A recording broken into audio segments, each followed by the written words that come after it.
जय हिंद साथियों, मैं पवन पारा सर आपका स्वागत करता हूं, अभिनंदन करता हूं।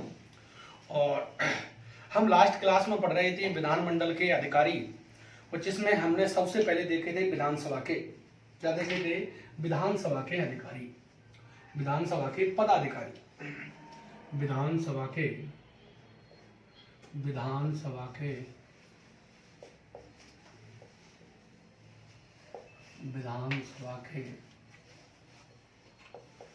पदाधिकारी,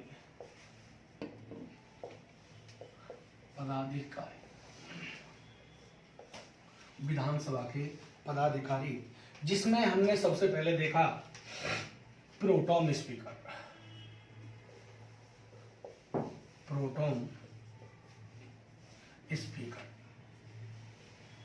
दूसरा देखा विधानसभा अध्यक्ष,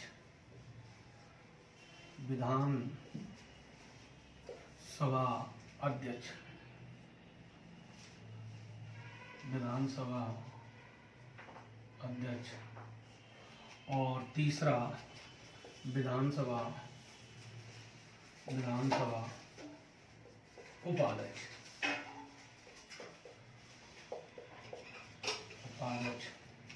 और चौथा देखा विधानसभा में विपक्ष का नेता,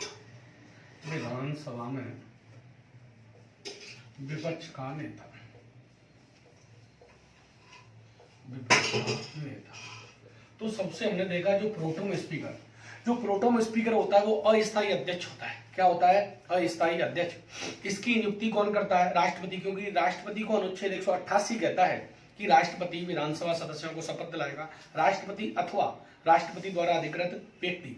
तो राष्ट्रपति जिस व्यक्ति को अधिकृत करता है उसका नाम क्या है? प्रोटोम स्पीकर। ये अस्थायी होता है, ये शपथ सदस्य के रूप में लेता है, और इसका जो कार्य होता है वो होता है विधानसभा सदस्यों को शपथ दिलाना, और विधानसभा की जो पहली बैठक होती है उसकी अध्यक्षता करना, और विधानसभा अध्यक्ष का चुनाव करा के इसका पद हो जाता है समाप्त। बस ये देखा हमने। इसके बाद विधानसभा अध्यक्ष, हमने देखा ये विधानसभा का क्या होता है?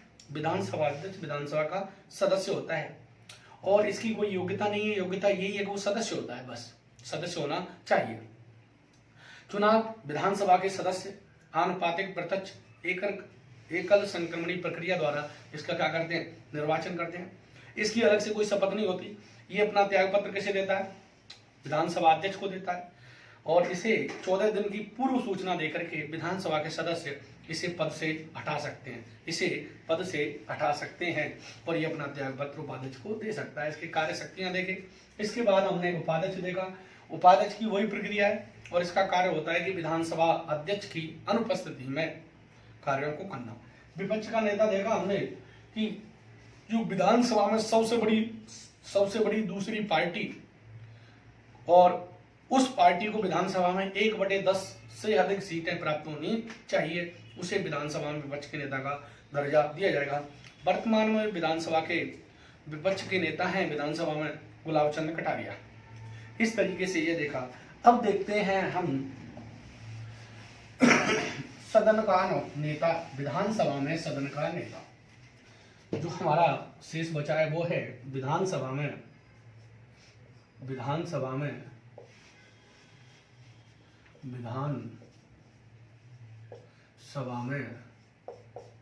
सदन का नेता,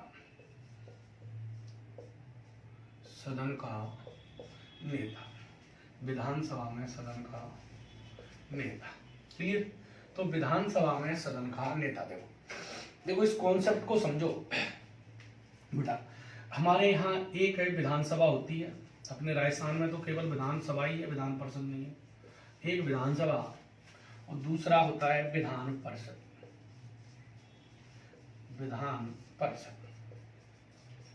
तो देखो बच्चों, बात करें, देखो जो मुख्यमंत्री होता है, मुख्यमंत्री विधानसभा से भी हो सकता है। यानी अगर कोई ज्यादातर सामान्यतः जो विधानसभा का सदस्य होता है वही क्या बनता है? मुख्यमंत्री बनता है सामान्यतः। परंतु यदि कोई व्यक्ति विधान परिषद का क्या है? सदस्य है, तो भी उसे मुख्यमंत्री बना सकते हैं, तो मुख्यमंत्री विधानसभा का भी क्या हो सकता है, सदस्य हो सकता है, और विधान परिषद का भी क्या हो सकता है, सदस्य हो सकता है। तो जो मुख्यमंत्री होता है वो विधानसभा और विधान परिषद का क्या हो सकता है, सदस्य हो सकता है। क्लियर। अब देखो, यदि मुख्यमंत्री विधानसभा से है, यदि मुख्यमंत्री विधानसभा से है तो विधानसभा में वो सदन का क्या हो जाएगा, नेता हो जाएगा। यदि मुख्यमंत्री विधानसभा से है, कौन सा समझो, यदि मुख्यमंत्री कहां से है, विधानसभा से, तो विधानसभा में वो सदन का क्या हो जाएगा, नेता हो जाएगा। जब विधानसभा में सदन का नेता हो जाएगा और दूसरा सदन भी है राज्य में, तो उस राज्य में किसी वरिष्ठ कैबिनेट मंत्री को दूसरे सदन का नेता बना देता है। कौन, मुख्यमंत्री ही बनाता है। यदि मुख्यमंत्री विधानसभा से है, वो विधानसभा का सदस्य है, तो वो विधानसभा में सदन का नेता होगा और दूसरे सदन में किसी वरिष्ठ मंत्री को सदन का नेता बना देता है। परंतु मान लो मुख्यमंत्री कहां से है, विधानसभा से है, तो जब मुख्यमंत्री विधानसभा से है तो मुख्यमंत्री कहां से है, विधान परिषद से है। यदि मुख्यमंत्री विधान परिषद से है तो वह विधान परिषद में क्या होगा, सदन का नेता होगा और विधानसभा में किसी वरिष्ठ मंत्री को बना देगा। तो इसका निष्कर्ष ये निकला कि मुख्यमंत्री जिस सदन का नेता होता है, जिस सदन का सदस्य होता है, वह उसी सदन का नेता भी होता है। तो हम कह सकते हैं मुख्यमंत्री जिस सदन का सदस्य होता है या जिस सदन से होता है, वह उस सदन का नेता होता है और किसी दूसरे सदन में किसी वरिष्ठ मंत्री को सदन का नेता बना देता है। बनाता कौन है, मुख्यमंत्री। तो हम कह सकते हैं मुख्यमंत्री जिस सदन का सदस्य होता है वह उस सदन का नेता भी होता है। तो क्या निकल के आया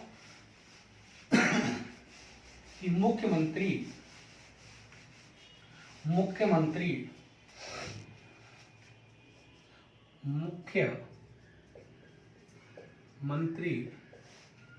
जिस सदन का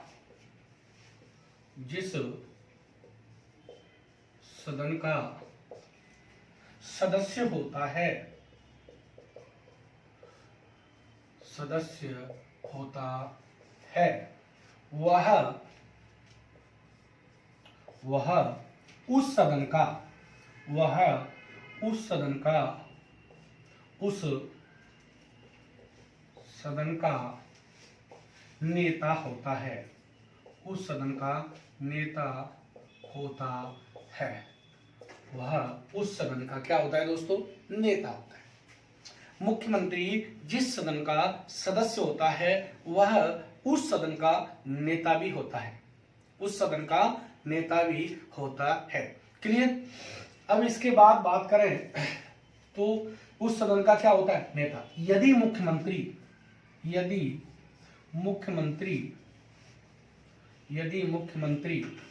विधानसभा से हैं,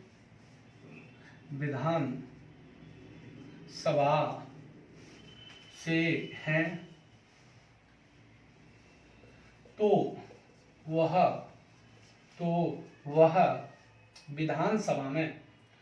वह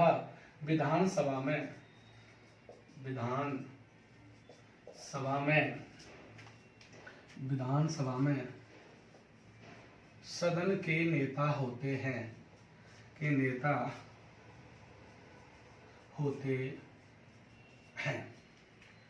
और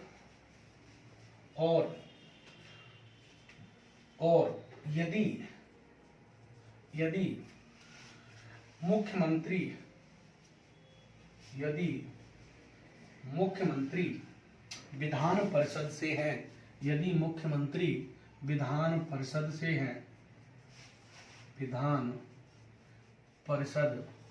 से हैं, तो वह विधान परिषद के सदन के नेता होते हैं। विधान परिषद के सदन के नेता होते हैं और दूसरे सदन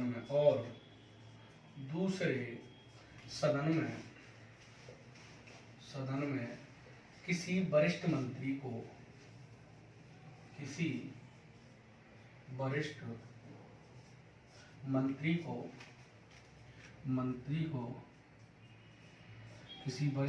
को सदन का नेता नियुक्त करते हैं।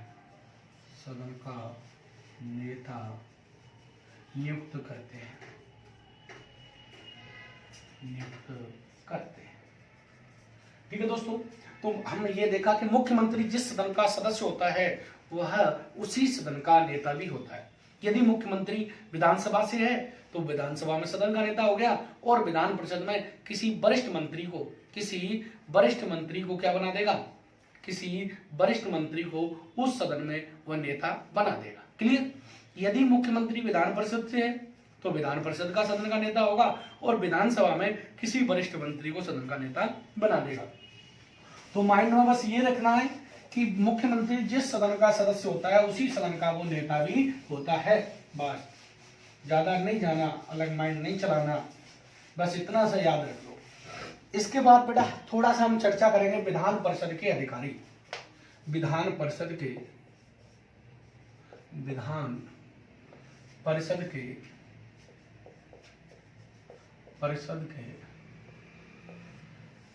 अधिकारी।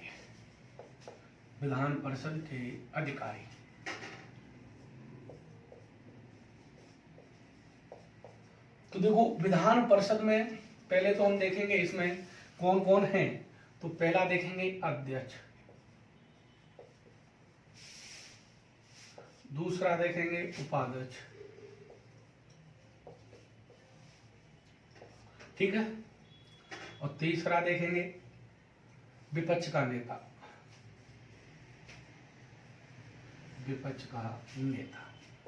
सदन का नेता। तो देख ही लिया अभी। तो अध्यक्ष, उपाध्यक्ष और विपक्ष का नेता।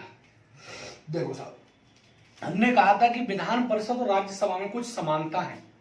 तो हम जब राज्यसभा पढ़ते हैं तो वहां देखते हैं कि उपराष्ट्रपति राज्यसभा का क्या होता है, पदेन अध्यक्ष होता है। उपराष्ट्रपति राज्यसभा का क्या होता है, उपराष्ट्रपति राज्यसभा का पदेन अध्यक्ष होता है। परंतु ध्यान रखना, यहां पर ऐसा नहीं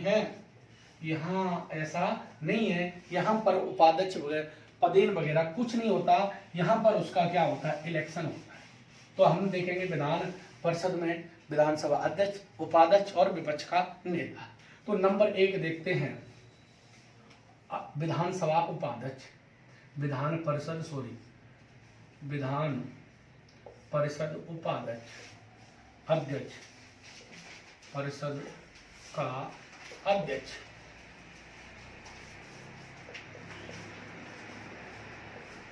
देखो जो राज्यसभा का सभापति होता है वो राज्यसभा का सदस्य नहीं होता, परंतु विधान परिषद का जो सभापति कह दो या बेटा क्या कह दो, अध्यक्ष कह दो, एक ही बात है।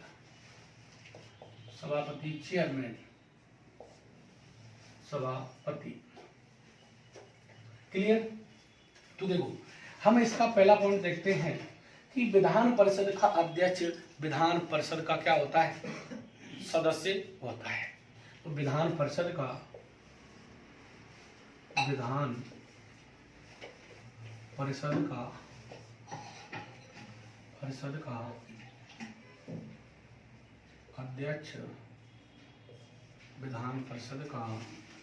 अध्यक्ष, विधान परिषद का अध्यक्ष इसका सदस्य होता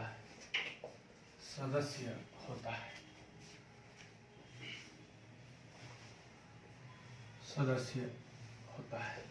तो जो विधान परिषद का अध्यक्ष होता है वो इसका क्या होता है साहब, वो है इसका सदस्य भी होता है। क्लियर? तो एक चीज तो ये क्लियर हुई कि जो विधान परिषद का अध्यक्ष होता है वो इसका क्या होता है, सदस्य भी होता है। नंबर 2, तो अब इसकी योग्यता देखते हैं। योग्यता, विधान परिषद के अध्यक्ष की योग्यता, पॉइंट बाय पॉइंट चलेंगे। योग्यता, योग्यता किसकी, विधान परिषद के उपाध्यक्ष की, विधान परिषद के सॉरी अध्यक्ष की, विधान परिषद के अध्यक्ष की, विधान परिषद के अध्यक्ष की,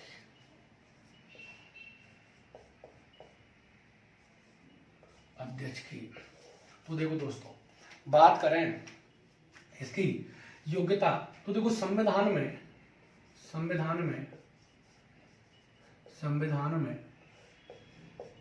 किसी भी प्रकार की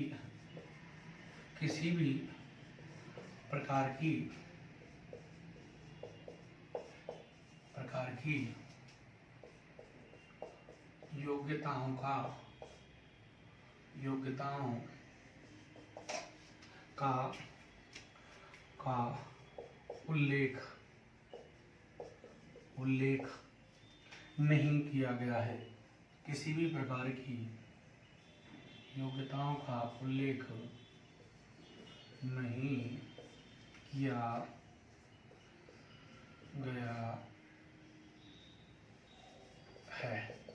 किसी भी प्रकार की योग्यताओं का उल्लेख नहीं किया गया है, परंतु यह विधान परिषद का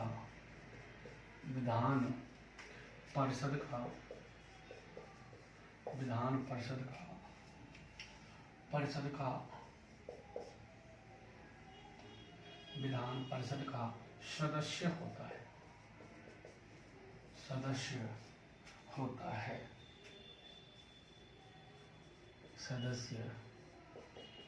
है। बस इतनी सी योग्यता है कि वो विधान परिषद का क्या होना चाहिए, सदस्य होना चाहिए। क्लियर। तो देखो, विधान परिषद के जो अध्यक्ष की योग्यताओं की बात करें तो संविधान में किसी भी प्रकार की योग्यताओं का उल्लेख नहीं किया गया है। केवल इतना सा कहा गया है कि वह विधान परिषद का क्या होना चाहिए, सदस्य होना चाहिए। क्या होना चाहिए, सदस्य। अब देखते हैं चुनाव।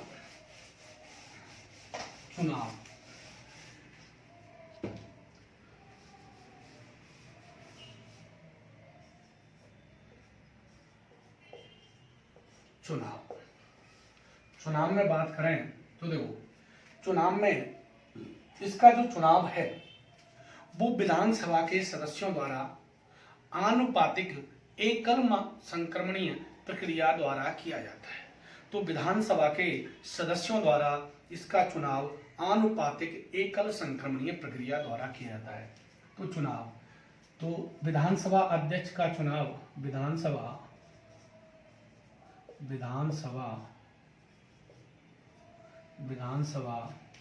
अध्यक्ष का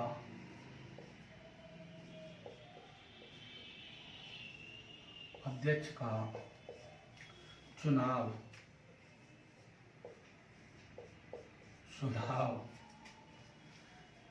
विधानसभा अध्यक्ष का चुनाव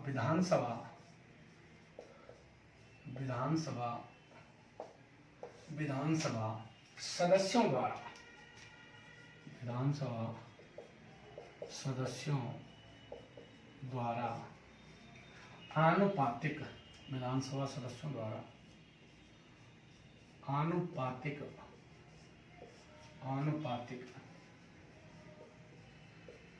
एकल संक्रमणीय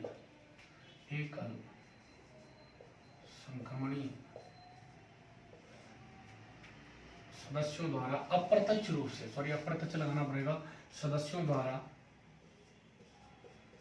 अप्रत्यक्ष रूप से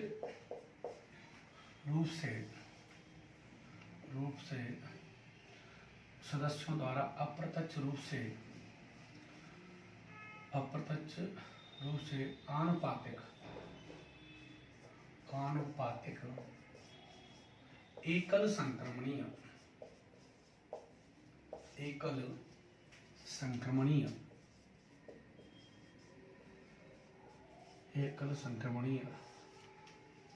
प्रक्रिया द्वारा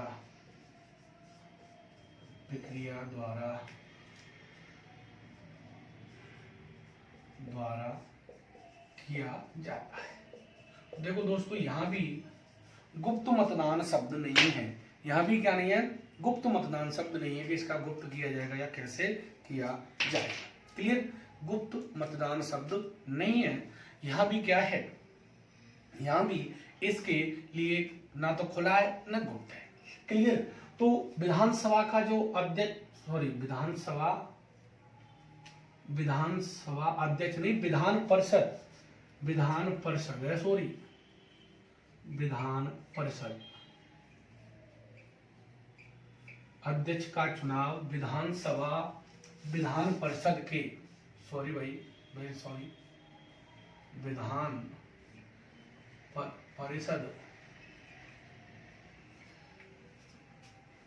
परिषद के सदस्यों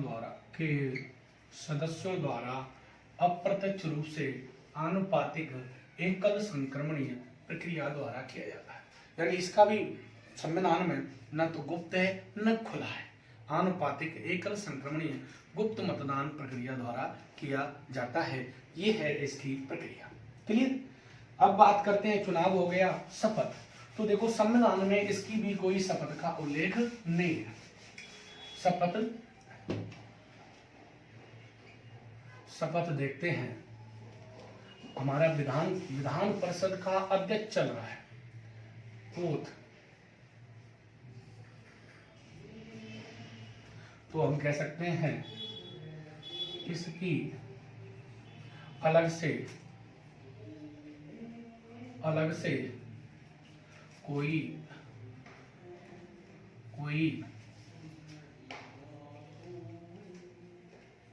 शपथ नहीं होती, इसकी अलग से कोई शपथ नहीं होती। यह सदस्य के रूप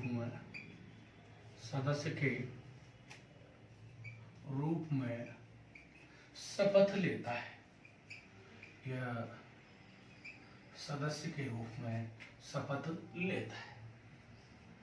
क्लियर, तो किसके रूप में शपथ लेता है, यह सदस्य के रूप में शपथ लेता है। क्लियर, तो अब शपथ के बाद इसकी अलग से कोई शपथ नहीं होती। सेम बात है, इसमें कुछ नहीं है, इसलिए मैं ज्यादा नहीं बता रहा इस बारे में, हल्की हल्की बातें कर रहे हैं अपन। अब देखते हैं त्यागपत्र।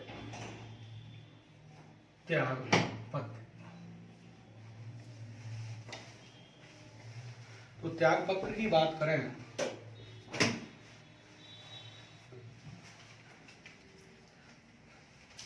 त्यागपत्र की बात करें हम, तो जो विधान परिषद का अध्यक्ष है, विधान परिषद का अध्यक्ष अपना त्यागपत्र विधानसभा उपाध्यक्ष को देता है। तो विधान परिषद का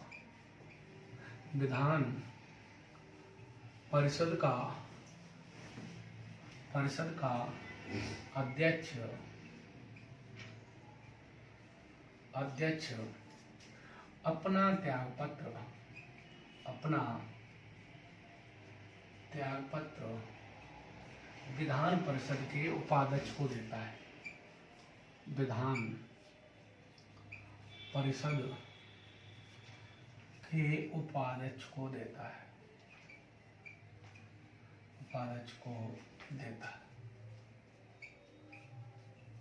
क्लियर। तो ये अपना त्यागपत्र किसे देगा, विधान परिषद के उपाध्यक्ष को देगा। अब इसके बाद देखते हैं हम इसका कार्यकाल इंपॉर्टेंट है। कार्यकाल की बात करें दोस्तों, तो इसका जो कार्यकाल होता है, ध्यान रखना, कार्यकाल, तो विधान परिषद के उपाध्यक्ष का अलग से कोई कार्यकाल नहीं होता। यह सदस्य के रूप में जो 6 वर्ष का कार्यकाल होता है, तो सदस्य के रूप में जो कार्यकाल है, यदि वो सदस्य के रूप में 3 साल रह दिया तो शेष कितना बचा, 3। तो अब अध्यक्ष के रूप में भी कितना रह सकता है, 3 रह सकता है। तो इसका जो कार्यकाल होता है सदस्य के रूप में 6 वर्ष होता है।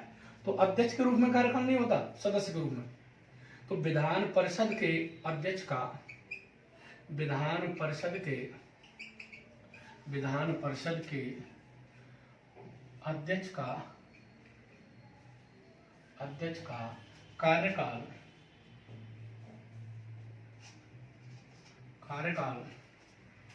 सदस्य के रूप में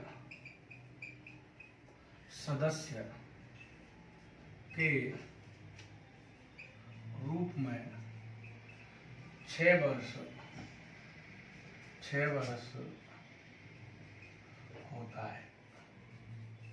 तो इसका सदस्य के रूप में कितना होता है, 6 वर्ष होता है। बाकी अध्यक्ष के रूप में कोई कार्यकाल नहीं होता। क्लियर। अब देखो त्यागपत्र भी हो गया। पद से हटाना, पद से हटाना, पद से हटाना,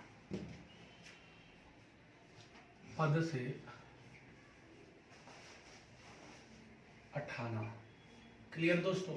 तो देखो पद से कैसे हटाएंगे। 14 दिन की विधान परिषद के सदस्यों द्वारा 14 दिन की पूर्व सूचना के इसे बहुमत के द्वारा हटाया जा सकता है। तो विधान परिषद के सदस्यों द्वारा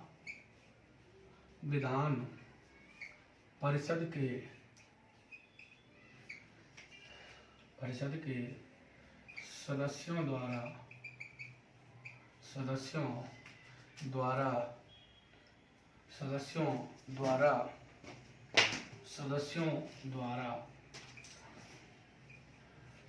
द्वारा 14 दिन की पूर्व सूचना पर 14 दिन की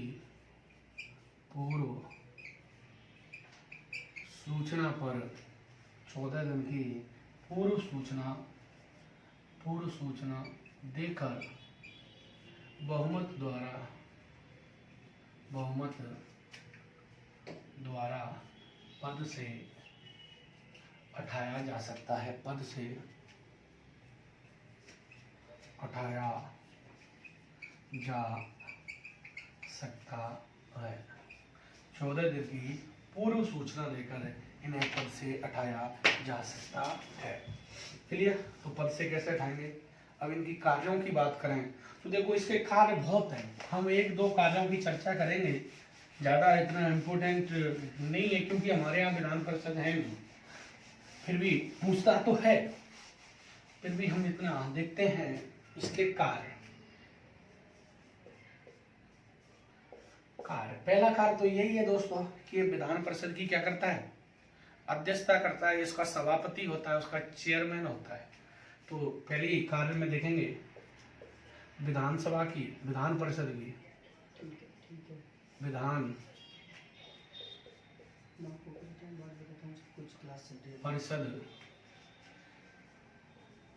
की बैठकों की अध्यक्षता करता है,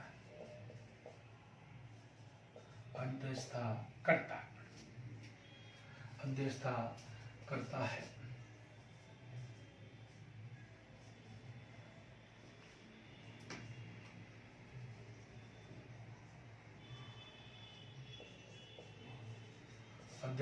करता है। क्लियर।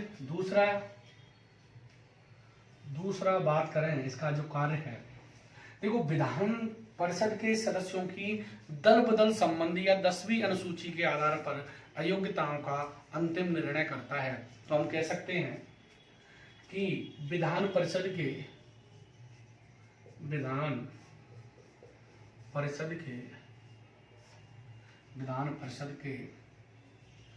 सदस्यों की दल बदल संबंधी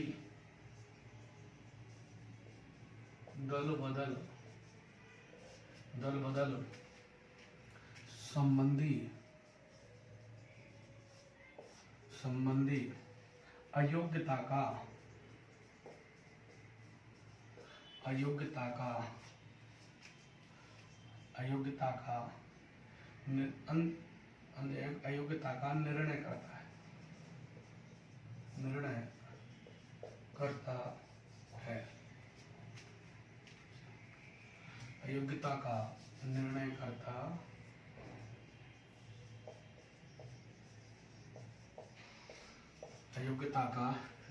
करता है।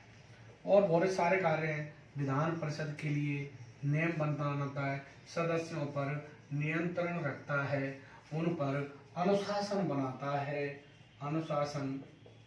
बनाता है, वोटिंग होती है तो विप वगैरह, ये सारे बहुत सारे कार्य हैं, अपन को इन पे नहीं जाना। ठीक है साहब, ये कार्य हो गए। और ये हमारा विधान परिषद का अध्यक्ष है, वो होता है इसी के समान। दो चार चीज चर्चा करेंगे विधान परिषद के उपाध्यक्ष। देखो वही सारी प्रक्रिया है।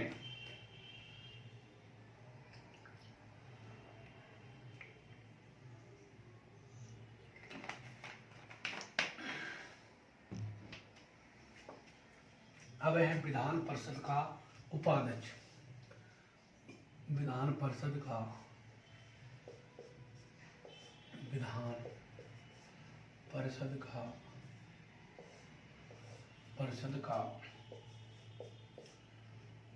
उपाध्यक्ष।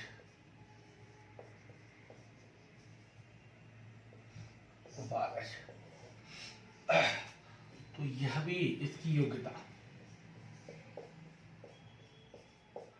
योग्यताओं की बात करें तो यह संविधान में कोई योग्यता नहीं है।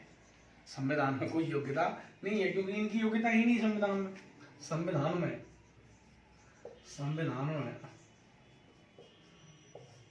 संविधान में इनकी योग्यताओं का उल्लेख नहीं किया गया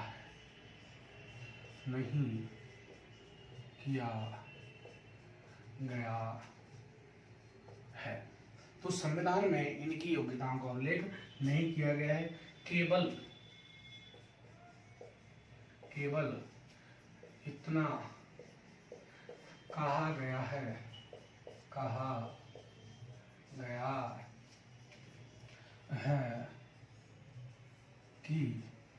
कि कहा गया है कि यह विधान परिषद का सदस्य होना चाहिए। विधान परिषद का सदस्य होना चाहिए। बस इतनी सी बात है कि यह विधान परिषद का क्या होना चाहिए, सदस्य होना चाहिए। ये इसकी योग्यता है। चुनाव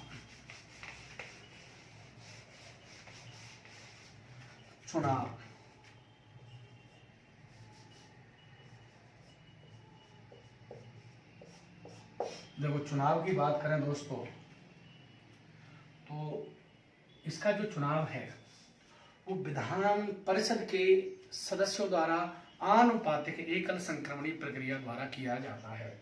तो इसका चुनाव यानी विधानसभा उपाध्यक्ष का चुनाव, विधानसभा उपाध्यक्ष का चुनाव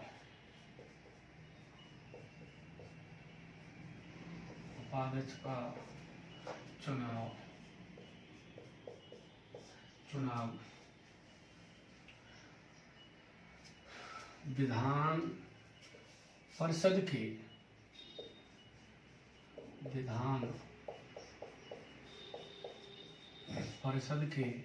उपाध्यक्ष का चुनाव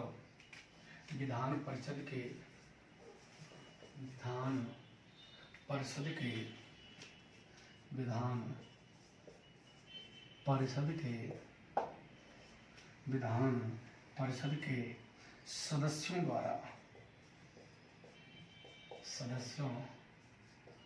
द्वारा आनुपातिक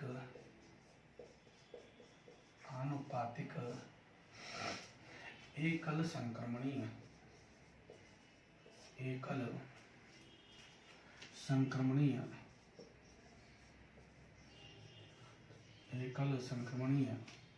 आनुपातिक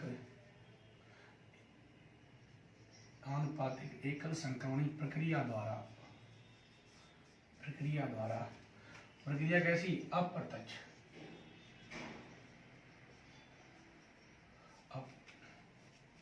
संक्रमणी प्रक्रिया द्वारा किया जाता है,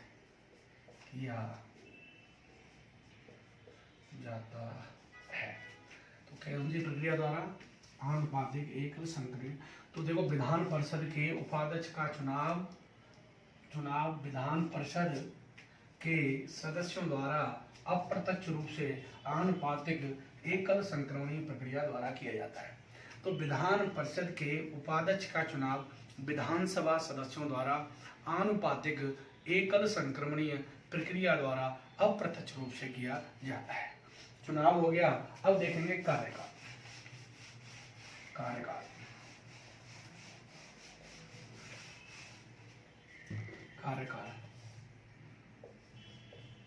चुनाव के बाद पहले शपथ तो लेगा।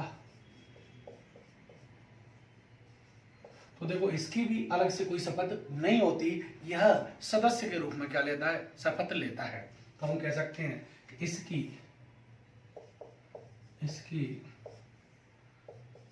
अलग से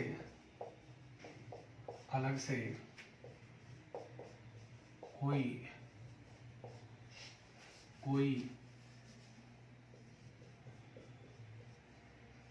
शपथ नहीं होती,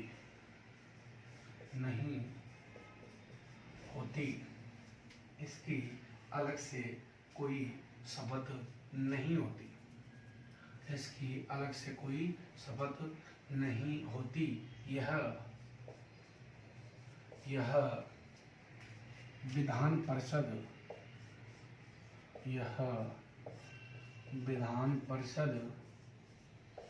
के सदस्य के रूप में शपथ लेता है।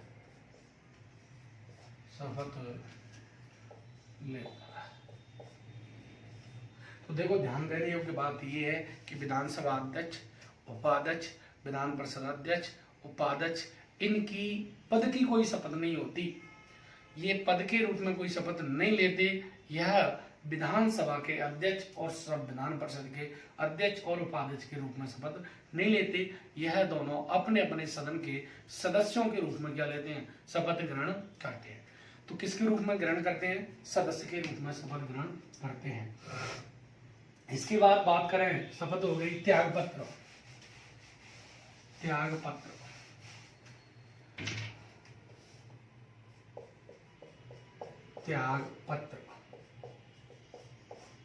तो विधान परिषद का जो उपाध्यक्ष होता है, यह अपना त्यागपत्र कैसे देता है? विधान परिषद के अध्यक्ष को देता है। तो विधान परिषद का उपाध्यक्ष विधान परिषद का उपाध्यक्ष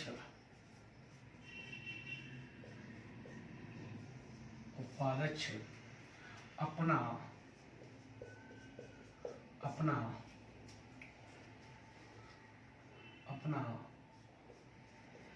त्यागपत्र विधान परिषद के अध्यक्ष को देता है। विधान परिषद के अध्यक्ष को देता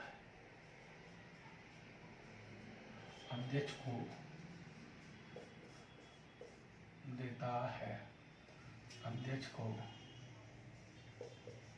देता है। क्लियर? तो ये अपना त्यागपत्र किसे देता है? विधान परिषद के अध्यक्ष को देता है। अध्यक्ष किसे देता है? उपाध्यक्ष को देता है। कार्यकाल, तो सदस्य के रूप में कार्यकाल होता है 6 वर्ष। कार्यकाल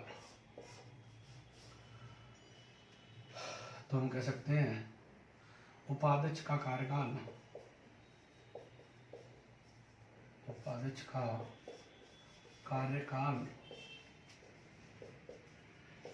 का कार्यकाल विधान परिषद के विधान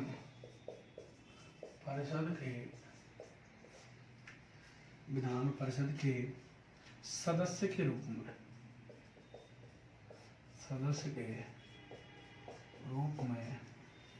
6 वर्ष होता है। क्लियर। तो इसका जो कार्यकाल होता है वो सदस्य के रूप में कितना होता है? सदस्य के रूप में होता है, अध्यक्ष के रूप में कोई कार्यकाल नहीं होता। यदि शेष जो कार्यकाल बचा है वो कार्यकाल तक ही ये क्या रहेगा? अध्यक्ष रहेगा। पुनः तो निर्वाचित हो सकता है अगर सदस्य बन जाता है। तो अब देखते हैं कार्य। इसका यही कार्य होता है मेरे दोस्तों कि जब विधान परिषद के अध्यक्ष की अनुपस्थिति में विधान परिषद के अध्यक्ष के रूप में कार्य करता है। कार्य तो विधान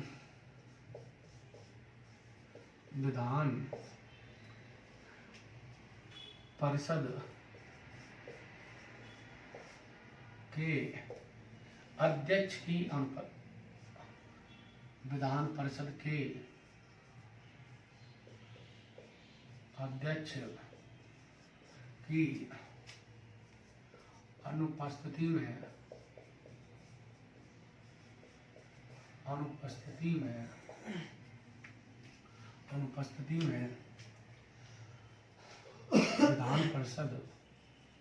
विधान परिषद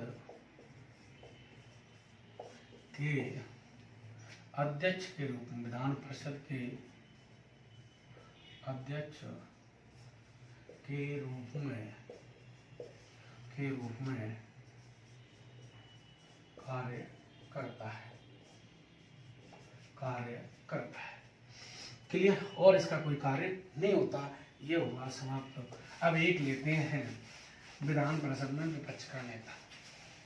बस विधान परिषद में विपक्ष का नेता।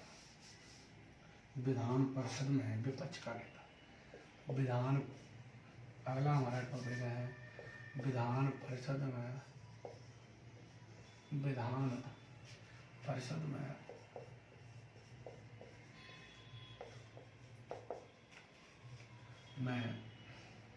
विपक्ष का नेता।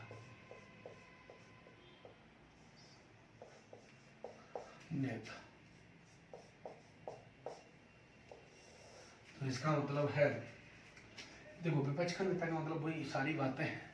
तो विधान परिषद में जो पक्ष का मतलब सबसे बड़ी पार्टी होगी, विपक्ष मतलब दूसरी सबसे बड़ी पार्टी। तो दूसरी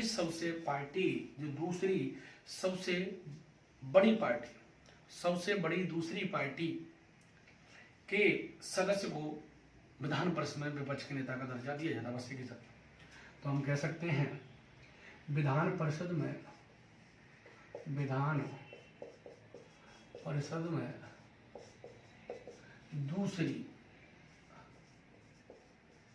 दूसरी सबसे बड़ी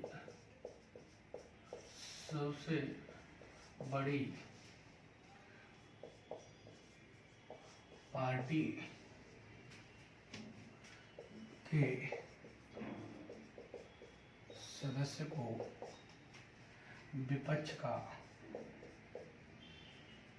विपक्ष के नेता का दर्जा दिया जाता है।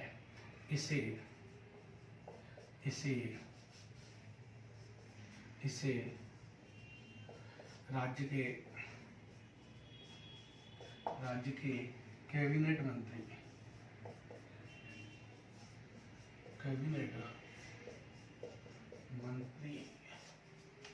का दर्जा दिया जाता है। क्लियर। तो कैबिनेट मंत्री का दर्जा कैसे दिया जाता है? इसको दिया जाता है। तो देखो हमारा विधानमंडल हुआ समाप्त। अब हमारा जो टॉपिक शुरू होता है वो होता है स्थानीय सुशासन। स्थानीय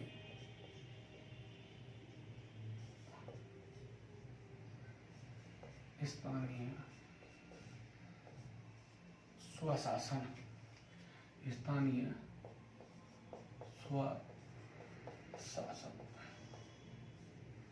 स्थानीय स्वशासन। तो देखो दोस्तों, local government, local self government.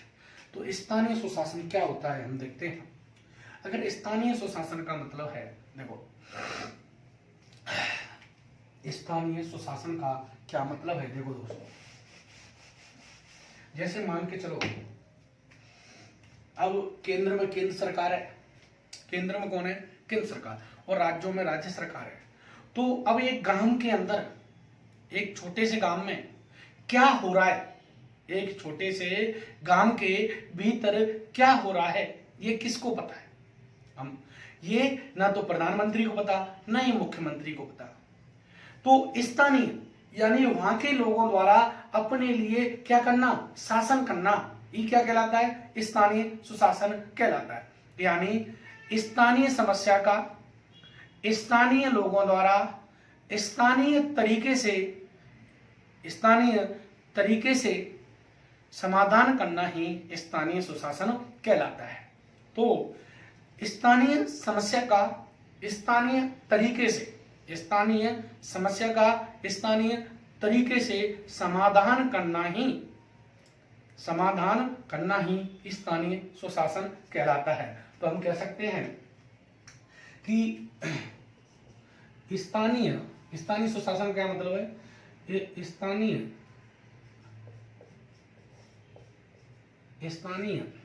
समस्या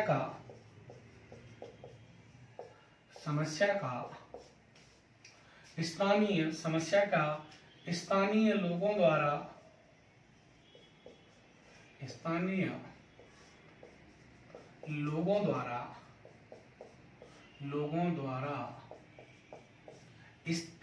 तरीके से, अपने तरीके से, वहां के लोकल परंपरा क्या है, तरीके क्या है, तो स्थानीय लोगों द्वारा स्थानीय तरीके से स्थानीय समस्या का क्या करना, समाधान करना ही स्थानीय सुशासन कहलाता है। तो स्थानीय समस्या, अरे कोई गांव स्तर पर क्या ही समस्या आई, तो उस समस्या का वहीं के लोगों ने, वो मुख्यमंत्री और प्रधानमंत्री तक नहीं गए, वहीं के लोगों ने अपने स्थानीय तरीके से समस्या का क्या कर लिया, समाधान कर लिया, समस्या का सॉल्यूशन निकाल लिया, तो वो क्या कहलाएगा, स्थानीय स्वशासन कहलाएगा। तो स्थानीय समस्या का स्थानीय तरीके से स्थानीय लोगों द्वारा समाधान निकालना ही स्थानीय स्वशासन कहलाता है।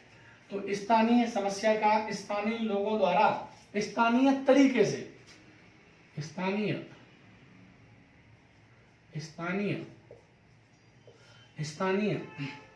तरीके से समाधान निकालना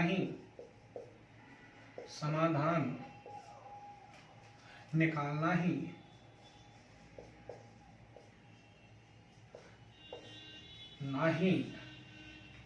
स्थानीय सुशासन कहलाता है। स्थानीय स्वशासन यानी अपना शासन, सेल्फ गवर्नमेंट, स्थानीय स्वशासन कहलाता है, स्थानीय स्वशासन कहलाता है। तो देखो स्थानीय सुशासन शब्द को समझते हैं, स्थानीय लोगों द्वारा स्थानीय तरीके से स्थानीय समस्या का समाधान निकालना ही क्या कहलाती है, क्या कहलाता है साहब, स्थानीय सुशासन कहलाता है। जैसे आपने देखा होगा, देखो जो पंचायत वर्ड है, क्या है, पंचायत, देखो पंचायत कैसे आया, स्थानीय सुशासन को क्या कहते हैं, पंचायती राज भी कहते हैं। हम इसे कह सकते हैं स्थानीय सुशासन को स्थानीय स्वशासन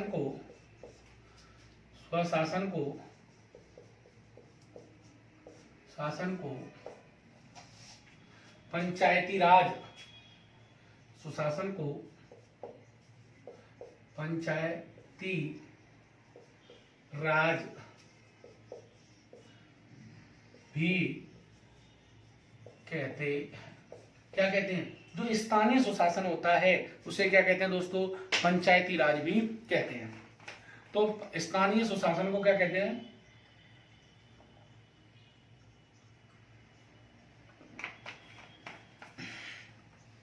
स्थानीय सुशासन को क्या कहते हैं, देखो पंचायती राज भी कहते हैं, पंचायती राज भी कहते हैं। देखो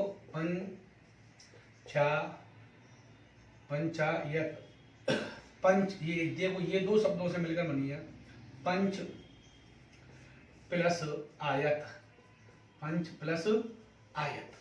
देखो पंच, पंच का मतलब क्या है, 5 लोगों का समूह, 5 लोगों का समूह।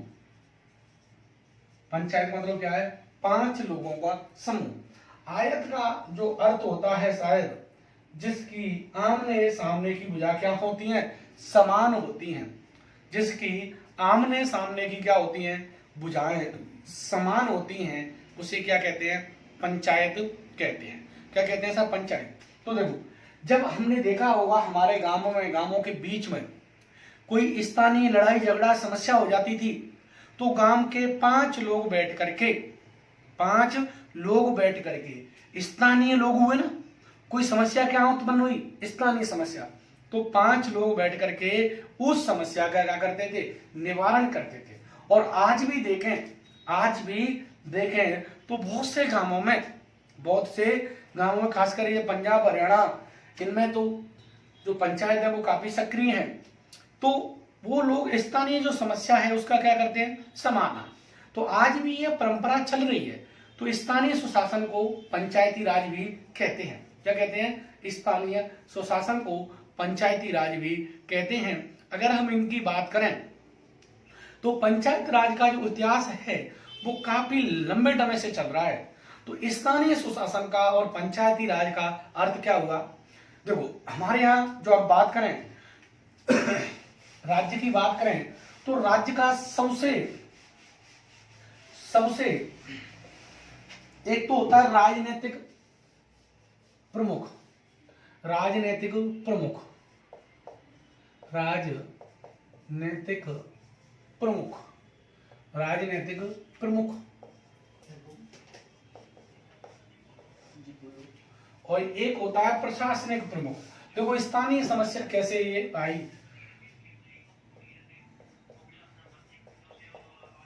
प्रशासनिक प्रमुख, प्रशासनिक प्रमुख। तो राज्य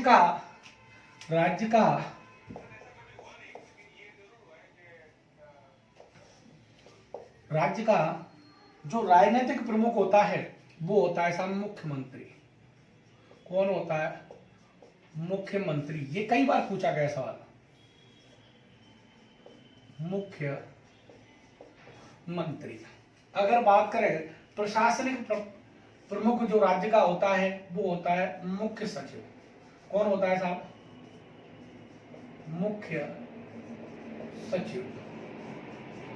ये कई एग्जाम में पूछा है। तो राज्य का राजनीतिक प्रमुख कौन, मुख्यमंत्री।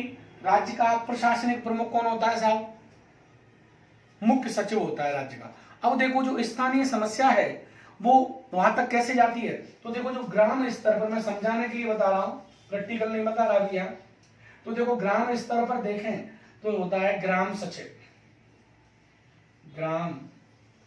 ग्राम स्तर पर कौन होता है साहब, ग्राम स्तर पर ग्राम सचिव, ग्राम सचिव। क्लियर। अब थोड़ा इसके स्तर में जब ऊपर जाएंगे, तहसीलदार,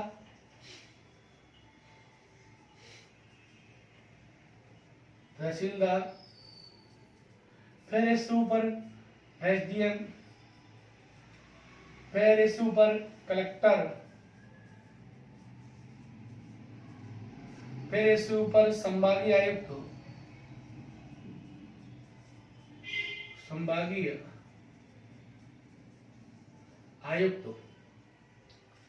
फिर इससे ऊपर जो होता है विभागीय सचिव, विभागीय सचिव हर डिपार्टमेंट का क्या होता है, सचिव होता है। जैसे शिक्षा सचिव, पंचायती राज सचिव, समझ में आया, गृह सचिव। तो हर डिपार्टमेंट का क्या होता है, एक सचिव होता है, हर डिपार्टमेंट से संबंधित सचिव होता है। फिर इन सभी के ऊपर कौन होता है, मुख्य सचिव होता है। अब देखो, अब ये एक चेन है, क्या है, चेन है। तो ग्राम स्तर से लेकर के जी किसको रिपोर्ट करेगा, तहसीलदार को, तहसीलदार किसे रिपोर्ट करेगा, एसडीएम को, एसडीएम रिपोर्ट किसे करेगा, कलेक्टर को, कलेक्टर किसे करेगा, संभागीय आयुक्त को, संभागीय आयुक्त किसे करेगा, विभागीय आयुक्त को, फिर ये मुख्य सचिव को करेगा। और मुख्य सचिव होता है जो मुख्यमंत्री के पैरेलल होता है, और ये दोनों घनिष्ठ संबंध होते हैं, इनमें क्या होते हैं, घनिष्ठ संबंध होते हैं। और इसकी नियुक्ति भी कौन करता है, मुख्यमंत्री करता है। अब ऐसी स्थिति में देखो, अब यहां से यहां तक चेन चल रही है, तो इतना कितना लगेगा, इसमें टाइम लगेगा। तो इसको अब जब तक क्या कहेंगे, अब जब तक कोई समस्या है और यहां से यहां पहुंचने में, फिर वहां से यहां आने में इतना टाइम लगेगा, तो फिर उस समस्या का कोई मतलब ही नहीं रहा। इसलिए जो जरूरत पड़ी वो पड़ी किसकी, स्थानीय सुशासन की, जो लोकतांत्रिक विकेंद्रीकरण की, जो केंद्र में सारी शक्ति क्या हो रही है, इकट्ठी हो रही है, उसको क्या कर दो, लोकतंत्र का विकेंद्रीकरण कर दो, कुछ शक्तियों को किसको दे दो, ग्रामों को दे दो। गांधी जी इसके बारे में कहते थे वे कि सारी शक्तियां किसको दे दी जाए, गांव को दे दी जाए, गांव के लोगों को दे दी जाए, वो अपना शासन स्वयं करेंगे। क्या करेंगे, अपना शासन स्वयं करेंगे। इसे कहते हैं क्या, स्थानीय सुशासन। क्या कहते हैं, स्थानीय सुशासन। तो स्थानीय सुशासन की बात करें तो प्राचीन काल से इसके लक्षण मिलते हैं। वैदिक काल में मिलते हैं, बौद्ध धर्म के काल में मिलते हैं, मध्य काल में मिलते हैं, और आधुनिक काल में 1882 में, आधुनिक काल में 1882 में लॉर्ड रिपन के द्वारा, लॉर्ड रिपन, लिटन नहीं बोल रहा, रिपन के द्वारा पंचायती राज के लिए जो प्रस्ताव लेके आए थे, पंचायती राज के लिए जो प्रस्ताव लेके आए थे, कौन, 1882 में लॉर्ड रिपन, लॉर्ड रिपन। इसे पंचायती राज का मैग्ना कार्टा कहते हैं। इसे क्या कहते हैं, मैग्ना कार्टा कहते हैं। मैग्ना कार्टा का क्या मतलब है, हमने जब आपके टॉपिक में नहीं है मौलिक अधिकार, तो हम पढ़ते हैं भारत के संविधान के भाग 3 को क्या कहते हैं, मौलिक, मैग्ना कार्टा कहते हैं। तो मैग्ना कार्टा का यानी जो 1882 में लॉर्ड रिपन के लिए द्वारा पंचायती राज के लिए जो प्रावधान किए गए, जो प्रस्ताव बना के लाए, उसे पंचायती राज का क्या कहते हैं, मैग्ना कार्टा। देखो दोस्तों, मैं यहां बता देता हूं, जो मैग्ना कार्टा की अवधारणा है वो 1215 ब्रिटेन से है। कहां से जुड़ी हुई है, ब्रिटेन से जुड़ी हुई है, 1215 से। कहां से जुड़ी हुई है, ब्रिटेन से 1215 से। ब्रिटेन में वहां का राजा था जॉन। राजा कौन था, जॉन। तो जॉन ने जनता के लिए एक पेपर पर जो अधिकार दिए, अपने हस्ताक्षर करके पहली बार ब्रिटेन के राजा जॉन ने जो जनता को अधिकार दिए, तो उस वहां की जनता ने उसे क्या कह दिया, मैग्ना कार्टा कह दिया। क्या कह दिया, मैग्ना कार्टा कह दिया। तो जो मैग्ना कार्टा की अवधारणा है वो कहां से जुड़ी हुई है, ब्रिटेन से। कहां से जुड़ी हुई है, ब्रिटेन से। कहां की बात है, 1215 की। कौन सा राजा था, जॉन। तो राजा जॉन ने जो अपनी जनता के लिए जो अधिकार दिए, उसे क्या कहा गया, मैग्ना कार्टा कहा गया। इसीलिए जो मौलिक अधिकार है भारतीय संविधान के भाग 3 में, तो उसे क्या कहते हैं, मैग्ना कार्टा कहते हैं। ऐसे ही जो लॉर्ड रिपन के द्वारा 1882 में स्थानीय संस्थाओं के विकास के लिए क्या दिया गया, जो प्रस्ताव लाया गया, उस प्रस्ताव को ही क्या कहा गया, मैग्ना कार्टा कहा गया।